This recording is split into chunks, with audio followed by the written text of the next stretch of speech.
This lesson is 1.10, drawing exponential graphs. When we did this in class, we said the best way to do this is to go ahead and create our chart. This g of x is a fancy way to write y, so this is like y equals 1/3 raised to the x. And because we're dealing with a parent function right now, because the only thing that's happening is this base is being raised to x, we are going to use -2, -1, 0, 1, and 2. And we start substituting it in. So I would have 1/3 raised to the x, which in the first case we're going to use -2. Remember, you're going to distribute that negative to both pieces, so it's 1 to the -2 over 3 to the -2. Well, you can't have negative exponents, so we flip them. So 3 squared over 1 squared. 3 squared is 9, 1 squared is 1, 9 divided by 1 is 9. We do it again. We have 1/3 raised to the -first power. So we distribute 1 to the -1st, 3 to the -1st, which means we have to flip this to get rid of our negative exponents. 3 to the 1st power is 3, divided by 1 is 3. Then we have the 1/3 to the 0th power, which is equal to 1. I'm going to come over here for the other two. We have 1/3 raised to the 1st power.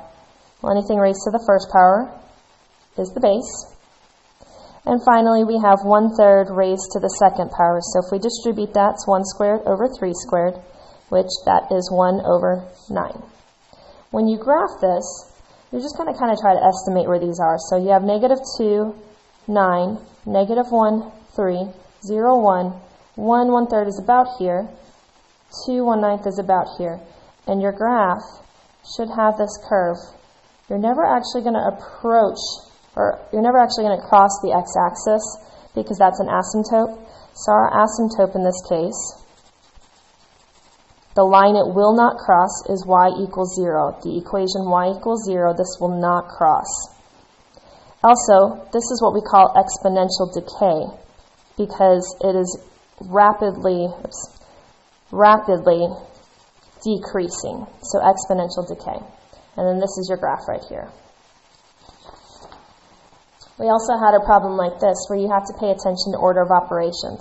So again, we're going to have x. This time we have h of x, which again is a fancy way to write y.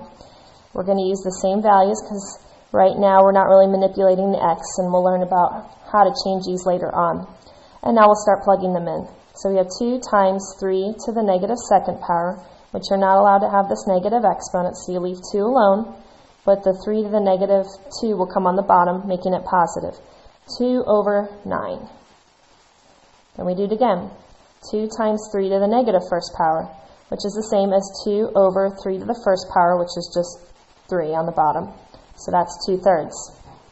Then we have 2 times 3 to the 0th power. Please don't put 1 here, because it's going to be 2 times, this is equal to 1, but 2 times 1 is 2.